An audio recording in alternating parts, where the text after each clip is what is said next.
Live from San Diego, California. We go live to the newsroom with your host for Nick's Nerd.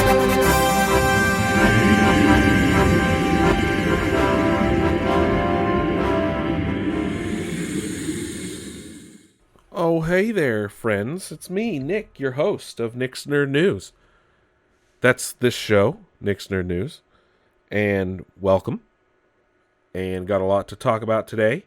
The Oscars were this weekend. Mortal Kombat came out. And just a whole lot coming out. I don't know what the hell I just said. But hey, as always, if you're new, welcome. Glad you're here. If you've been listening week after week, welcome back. Happy to have you. If you guys like the show, share, subscribe, poke, prod, blast from the airwaves, share, send to a friend, snail mail it, whatever you guys want to do. I'm going to support it. But anyway, let's just get into it, shall we? Well, what's going on in the video game world, huh? Well, EA announced that while we will be hearing about whatever Battlefield 2021 is going to be soon, they also announced that it will be getting a standalone mobile game. Mobile shooters are really on the rise. I mean, hell, Apex was announced last week, Battlefield this week. Looks like EA's just hopping on the mobile shooter game finally. Took them long enough. With Pokemon Snap releasing on Friday, yes, on Friday in 2 days, we'll be talking about it next week. Fujifilm and Nintendo have announced a new partnership for their Instax camera. It's one of these like instant print cameras where you can print photos. It will have the ability now to, I guess you can get an app on your Switch, and you'll be able to print photos from from Switch or from Pokemon Snap right there for yourself to post and hang and annoy people with if you like. I saw fun reviews pretty much saying it's a 21st century version of a Game Boy camera, essentially, which I'm sure will make a lot of people happy. It also will allow people to add like Pokemon-themed filters to their regular photos, because you'll be able to hook it up to your phone as well, because it's already been existing.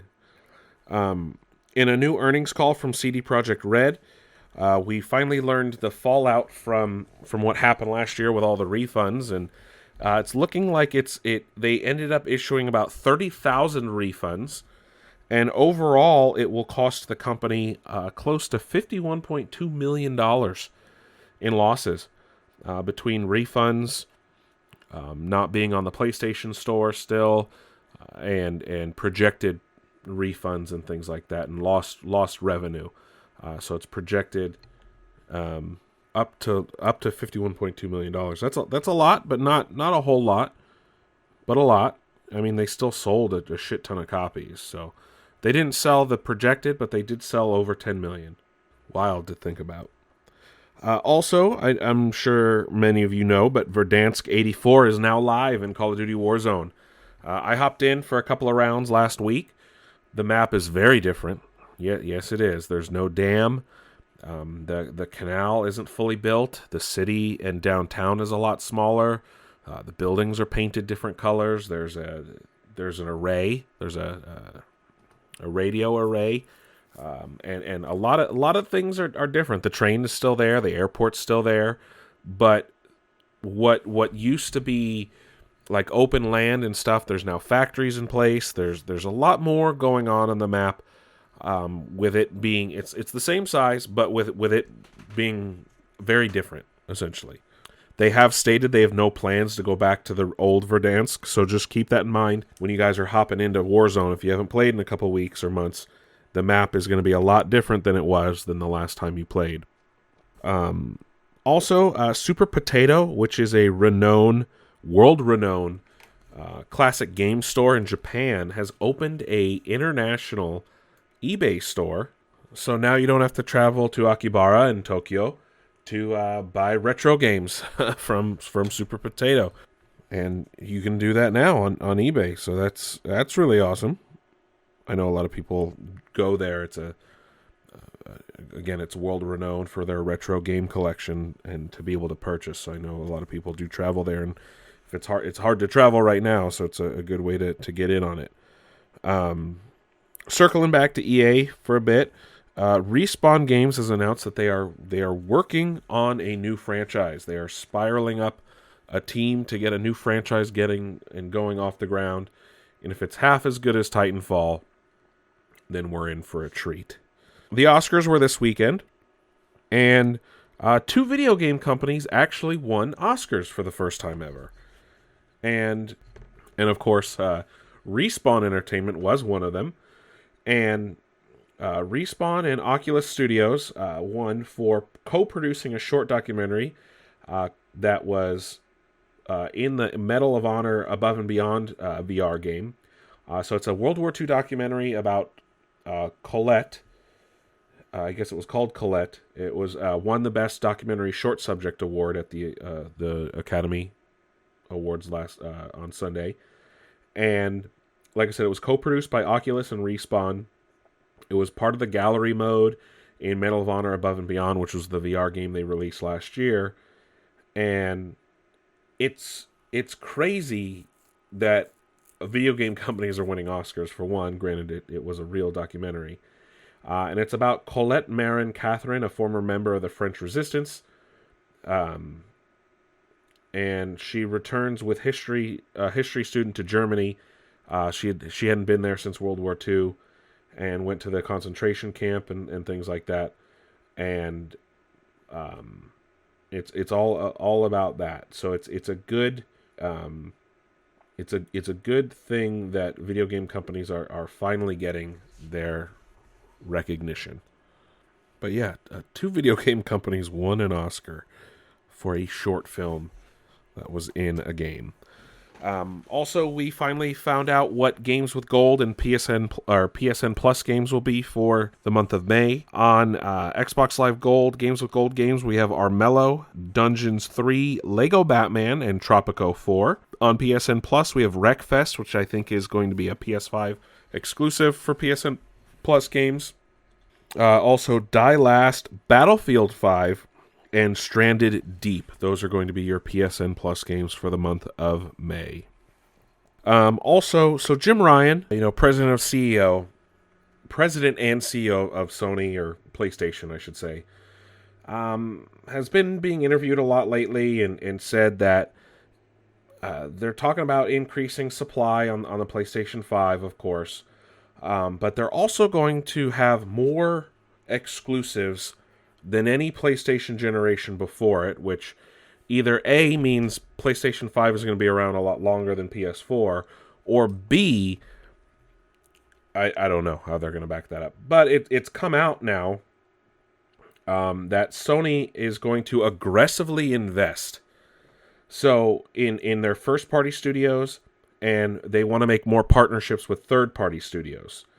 So this was during their earnings call. The CFO of Sony overall, Hiroki Totoki, said that they want to enhance their exclusive offerings. Quote, "We intend to continue investing and partnering with external studios in addition to aggressively investing in our in-house studios," unquote. And they've partnered with another Jade Raymond studio called Haven, which is going to work on a new PlayStation IP. Jade Raymond has crashed and burned 4 times in the last 5 years, so don't hold your breath on that one. They also announced a new AAA multiplayer game. And then they also said, quote, "We plan to increase development personnel and other costs in our in-house studios by approximately $183 million year on year as we further strengthen our in-house software," unquote, despite closing Japan studio. They've also made investments into Fortnite and Unreal Engine's creator Epic Games. He also said, quote, in our additional investment of Epic Games, along with the rest of the Sony group, we will also work to enhance the social and platform capabilities of games," unquote. But it's going to be interesting to see where that all goes in the future and how it all turns out. But it'll be interesting to see where it goes from there. And speaking of PlayStation exclusives, Little Big Planet has been unplayable for quite some time now. All three Little Big Planet games. So, which is strange. None of the games have been working. They haven't been working for some time. That's 1, 2, and 3. The servers went down in early March. The single-player campaigns are playable, but people can't play with friends. And you know, who's the developers? I forget what their name is called, but they've been like, I think, what, Media Molecule, is it them? I don't remember. They've been kind of mum on it. They haven't said anything since it happened until now. So finally, we have heard from them. So the official Twitter account for a Little Big Planet said, quote, "Some of you may have noticed that the server's been online intermittently over the last week. This is whilst we test the new security updates we put in place. Rest assured we are still working on resuming the service fully as soon as we can," unquote. So, it looks like they're upgrading the servers, but it's been like this for, I don't know, quite a while. There were rumors of a DDoS attack. No official word on that. Like I said, they were taken down March 12th originally for technical issues. And we heard a little bit in earlier April, but nothing has changed. And hopefully, I know there's still quite a big community of Little Big Planet players. They won't have to wait too much longer to really be able to play the game. And, you know, I'm going to circle back to... Today's a respawn heavy day, for sure. But something strange is going on in the land of Titanfall. Because Titanfall 2 has seen a 650% increase in its player base on Steam in the last week. So, this is SteamDB. The average daily peak of active players over the last 30 days is up over 6,000 people. It went from 1,940 daily users in March to 6,815 yesterday, of all things. That's more than when it first launched on Steam last year, which is 4 years after the game launched. And its previous peak was 13,000 players on a single day in June last year. This past Sunday, over almost 17,000 were playing. And I guess it was recently on sale, which would, of course, increase player base. And then also, most recently, Apex Legends added a new character, which happens to have tie-ins to Titanfall, and it's the daughter of a Titan pilot. So, more than likely that's why. They've also been teasing a lot of Titanfall-themed things to come in the upcoming year for Apex Legends. So I'm sure people are looking to dive in to get a more...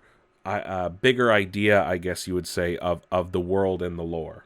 And to kind of round out our Sony stories today, PlayStation 5, despite its supply issues, has outsold the PlayStation 4 in its first fiscal year.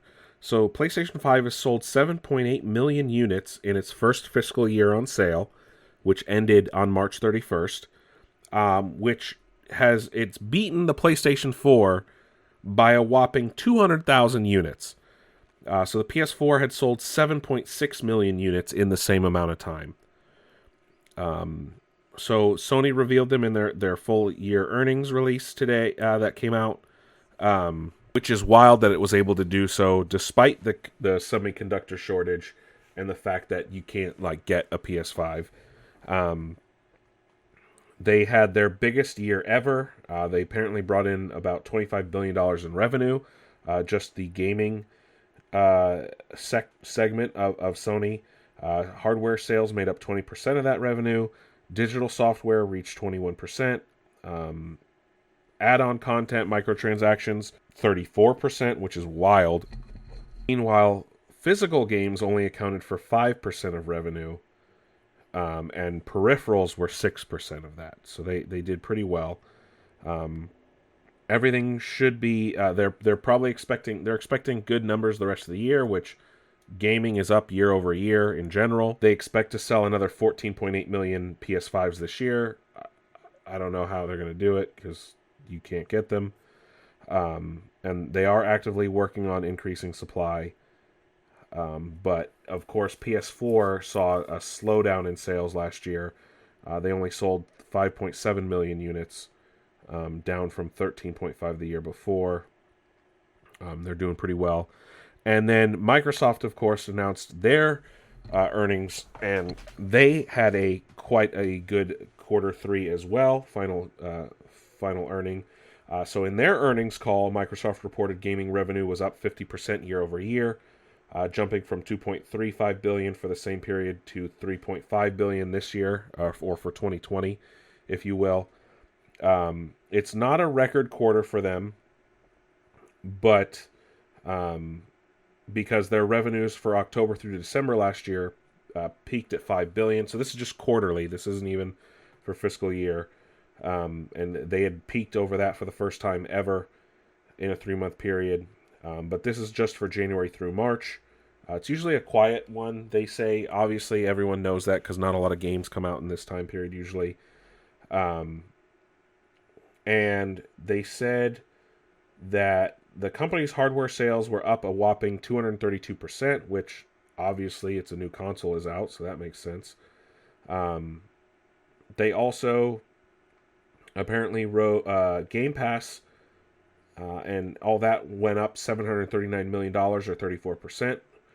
And Game Pass subscribers are way up. And of course that includes, with the launch of the purchase of ZeniMax and Bethesda and all that. So they had a good quarter. We won't know their full year numbers yet I don't think for quite a while.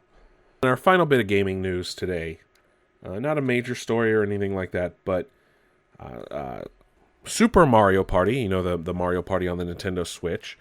Nintendo announced that free DLC was coming to the game in the addition of new online modes and online play capabilities 2 years after the game released. So yes, you can finally play Mario Party Online with new modes, new features, and that was all with a free update to the game that released this past week. And that is it for gaming today. Let's move on to TV. Not a whole lot going on in TV world either, but nonetheless, still fun to talk about. And first story is that Justice League Unlimited, yes, the great Justice League Unlimited that aired on Cartoon Network not too long ago, will be getting a continuation comic. So this is going to be called Justice League Infinity, and it will take place, I guess, right after the end of the series. It will first arrive digitally May 13th, so just in just 2 weeks, and then the first paperback issue, the first physical copy, will release on July 6th. And so be on the lookout for that, especially if you're a big Justice League Unlimited fan like myself and fans of the old DC EU, the DCAU, the DC Animated Universe, excuse me. We also got word on what the HBO Parasite series is going to be about, so based off the Bong Joon-ho movie that won Best Picture last year. So the show will be an original story, but it will take place inside the universe of the film. So it's not going to be just a complete retelling of the film, but it will be a different story set in the film's universe. James Gunn has also announced that his Guardians of the Galaxy Holiday Special, which is set to premiere, I think, next year, will take place after Thor 4 or Thor Love and Thunder. And he's already completed the first draft of the script and hopes to begin filming either late this year or early next year, as they're going to start filming Guardians of the Galaxy Volume 3 fairly soon as well. And then we got news on who has been hired as the head writer for the Ironheart series on Disney+. Ironheart, of course, will follow Riri Williams, the inheritor to the Iron Man crown. I think she becomes Iron Woman. Sorry, no, she becomes Ironheart. And that show will be written by Chinaka Hodge, who currently writes for Snowpiercer. She's also been a collaborative partner of David Diggs for quite some time. They started a hip-hop group. She's written several poetry books. She is an established writer. She has worked on high-quality television before, so I expect her to do quite well for the Iron Heart show, as she is the which serves now as the another Disney Plus series, MCU series, to be written and helmed by a woman of color. And before we talk about the Falcon and the Winter Soldier finale, I want to talk about something today. Matt Lanter, who you might not know, is a voice actor who currently is most well known for playing Anakin Skywalker on the Clone Wars and some other Star Wars properties. Well, it looks like we haven't heard the last of him as Anakin yet. He was being interviewed by Entertainment Weekly, who said, "There's some new Lucasfilm animation going on. I've been part of some things I can't really talk about yet. You'll see Anakin again. I never quite put Anakin down, whether I'm doing a video game or something new for Lucasfilm Animation," unquote. Which tells me that either they're going to go back to the Clone Wars at some point, they're going to use him in the Bad Batch, or maybe something else is coming around in the prequel era. He did voice Anakin for Battlefront 2, and the only thing I'm confused about is if it's the Bad Batch, he should be Vader at that point. So that's not going to be exactly the thing he's doing, more than likely. If anything, it could be another animation project that's in the works that we don't know about. Maybe it's something for a game, like I said. Maybe it's something we're not expecting. So he does a great job of emulating Hayden Christensen. So it'll be interesting to see now that we'll have Anakin in live action coming with Kenobi, and then of course Anakin will stick around in animation as well. That's our final story for TV, what's going on in the TV world. But now what I want to talk about is the finale of The Falcon and the Winter Soldier, which was really fucking good. And the show was renamed to Captain America and the Winter Soldier. So spoilers, Sam becomes Captain America. I mean, it was pretty much hinted at since the beginning. There's some epic fight scenes that go down in New York at the end of the in the episode, except there's some really shoddy CGI work in it, and it all takes place at night, and that's where you hide stuff. Sam in his like Captain America suit though, with the wings, is fucking epic, and you can tell that it's Wakandan. They probably made it with vibranium and all that, because it's really cool. There's some really cool things that he does with the shield that obviously Steve Rogers wouldn't have been able to do. Bucky gets a really great closure moment in it. Zemo is felt still.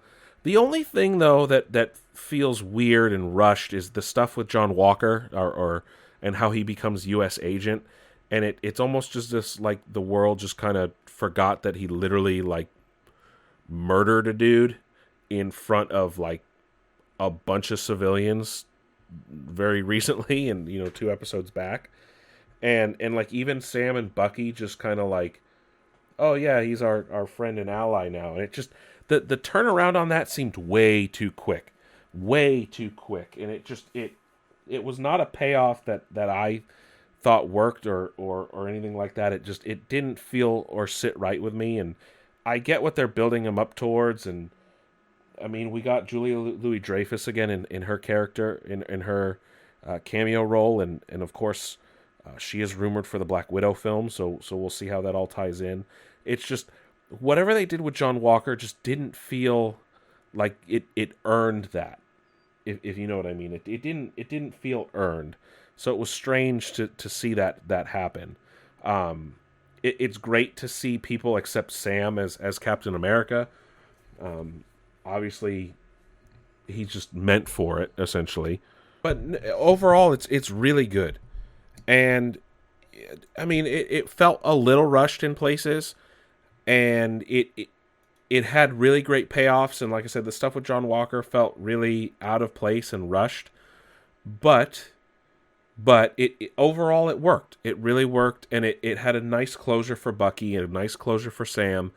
Hopefully they get a season 2, and we are going to talk about, if we don't get, we're probably not going to get a season 2 right away, but we're going to get something else, and we'll talk about that in just a bit. Before we move on to what's going on in movies, I do want to talk about what's coming to Netflix and Disney Plus next month.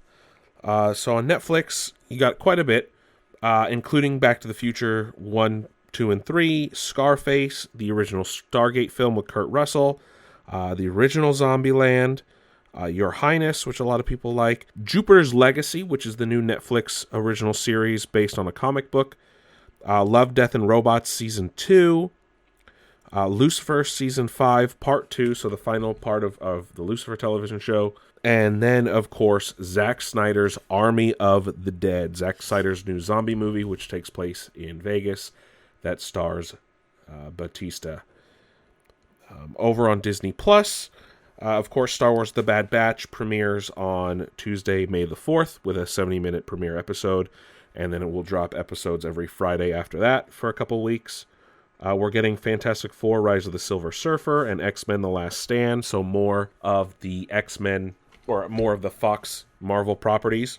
And then Cruella will, of course, drop later in the month as part of their premiere access, as it will also premiere in theaters day and date as well. And then over on HBO Max, a lot of movies being added as well. Anaconda, I know people hate that movie, but I love it. Anger Management, Dumb and Dumber, Mortal Kombat from 1995, which is funny because the new Mortal Kombat will be on there till the 23rd. Rush Hours 1 through 3. Christopher Nolan's Tenet will be added to HBO and HBO Max later this month, or later in May. 300, Rise of an Empire, which is the sequel to the film, and then Wonder Woman 1984 will be joining the platform again later, after it had left early in January, after premiering in late December. So that's it for the streaming wars, if you will. And let's move on to movies. And as I teased just a minute ago, we are getting Captain America 4 with Anthony Mackie playing Sam Wilson as Captain America. So as Falcon and Winter Soldier ended, oh, you know what? I want to talk about Sharon Carter as the power broker. That's fucking weird. That doesn't make any fucking sense. Anyway, or maybe not. Who knows? But anyway, they will be giving him a movie. The show became the Captain America and the Winter Soldier. It's being written by the man who wrote the show and served as the showrunner, so it'll be continuing that story. I am very excited to see where they take that fourth Cap film. Hopefully Bucky's in it. I'm sure Zemo will be in it in some capacity. That's almost to be expected. But Captain America 4, starring Anthony Mackie as Sam Wilson as Captain America, has been officially greenlit by Marvel Studios. That I'm actually stoked for. Moving along here with some more MCU news. We finally know who Russell Crowe will be playing in Thor: Love and Thunder, or Thor 4, however you want to call it. He will be playing Zeus. So now we're reaching into the other pantheons, and granted, there's both DC Comics and Marvel have the Greek gods in them. Granted, that's how we get Wonder Woman in DC. But yes, the Greek gods exist in Marvel as well. It'll be interesting to see him trading barbs with the Norse pantheon.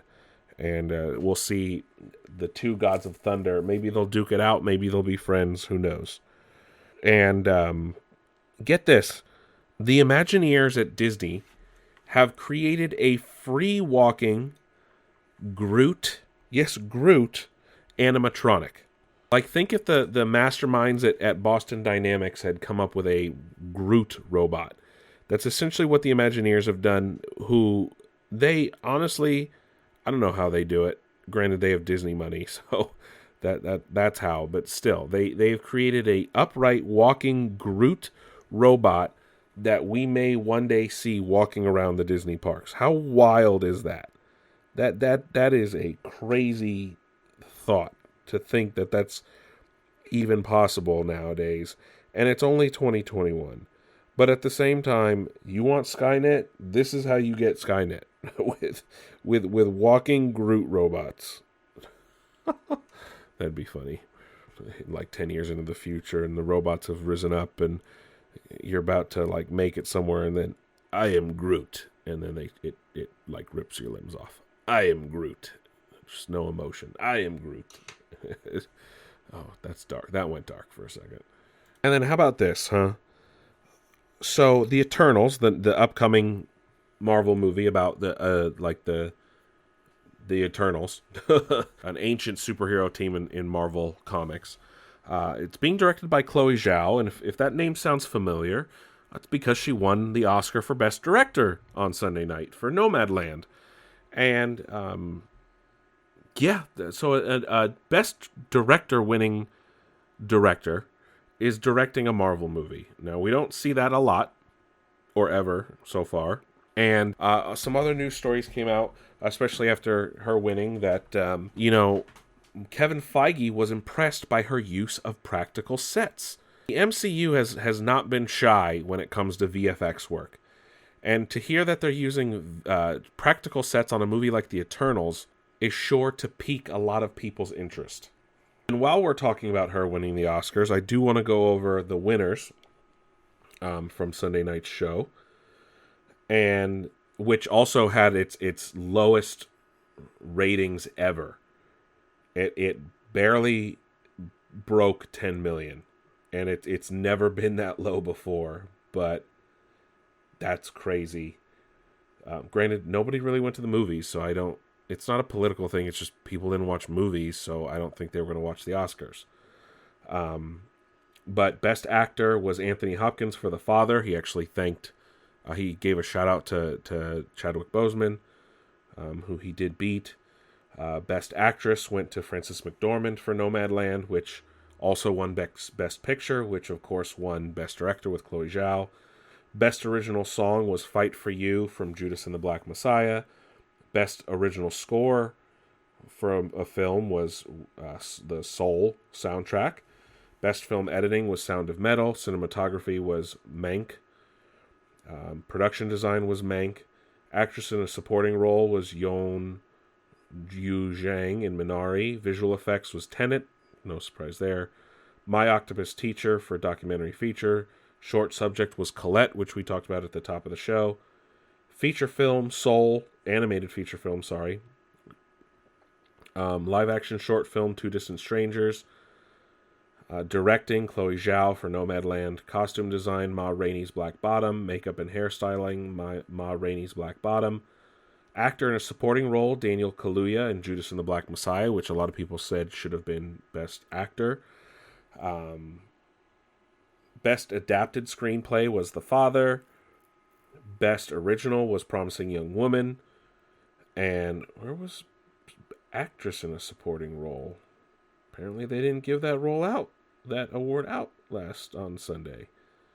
I'm sure they did. I'm just not seeing it where I'm looking. But Chloe Zhao, a Marvel movie director, just won Best Picture. That's wild. Anyway, moving on. Thomas Kretschmann, who's known for playing von Strucker in Avengers Age of Ultron. Sorry, I can't think today. Wasn't 100% today, mentally or health-wise. But he has joined Indiana Jones in an undisclosed role. He is a German actor, which begs the question, are they going back to German villains for Indiana Jones 5? I wonder. And in a bit of an uplifting story here today, it turns out that a movie theater in Oregon's got a lot of stuff that just goes on forever, doesn't it? A movie theater in Oregon played Rocky Horror Picture Show to an empty theater for 54 weeks straight. So, Rocky Horror Picture Show, of course, came out in 1975. It's famous for being a cult classic, and people will dress up and go to screenings. And this theater, Portland's Clinton Street Theater, has held Saturday night screenings every week for the last 43 years without missing a beat. And it's actually one of the most unbroken streaks in the world of Rocky Horror. And even though the theater was closed last year for COVID, not permanently, just for COVID restrictions, the operator there, Nathan Williams, went to the theater every week and played the movie no matter what. So technically it was still being shown. He sat there and watched it every week, either alone, with a friend, with a family member, to do it, and he did it for 54 weeks straight. He told Oregon Live, quote, "I watched it alone. I watched it during the snowstorm. I was in a position to keep a flame burning, to keep a torch lit. I'm just a guy holding a torch for the city of Portland, for all the weirdos, for all the people who don't have a safe place to call home. We're home." It's just kind of a silly little thing, but it was still a sense of hope, said owner Lanny Joe Lee. This is what normal is. Normal is we play Rocky Horror on a Saturday night, and that's what's happening, unquote.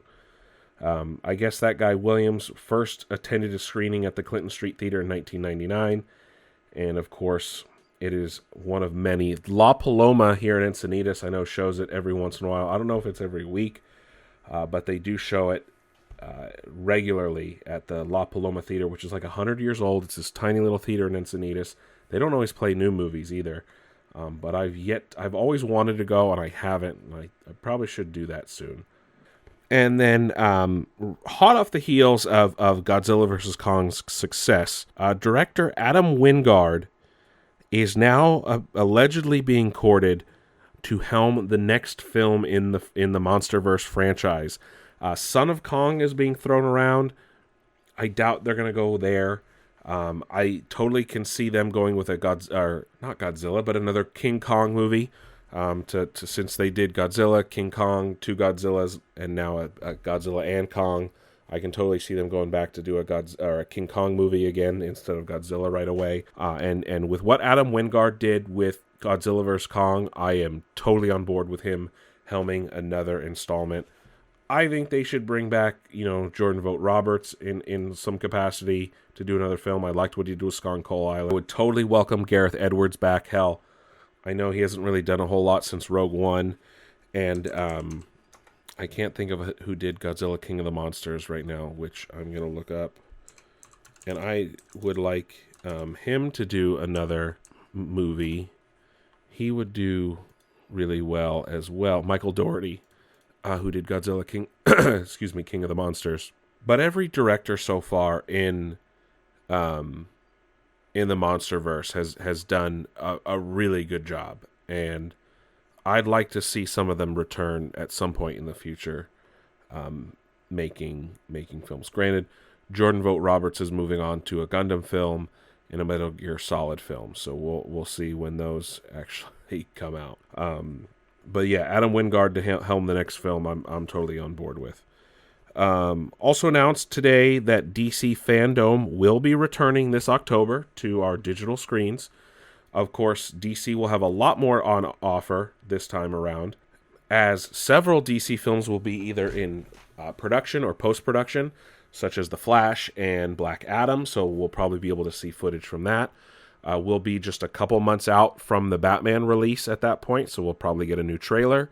I'm sure they'll talk about Aquaman 2, which is expected to release next December, and some other stuff. I'm sure we'll get our first look at the Peacemaker show, which is a continuation of James Gunn's The Suicide Squad.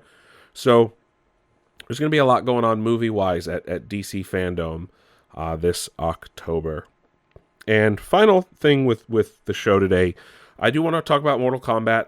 Unfortunately, I didn't get to go see it in theaters. It didn't work out for me, just with things going on. So I did watch it on HBO Max, and despite some streaming hiccups, it was fairly clear. And man, it was fun. It was a fun movie to watch. It really pushed that R rating 100%. But worthwhile because it is Mortal Kombat. I mean, a Mortal Kombat movie without gore is how you got 1995's Mortal Kombat and Mortal Kombat Annihilation. This movie improves on that. And while there is some cheese, which is expected, there's cheese. They ham it up in the games too.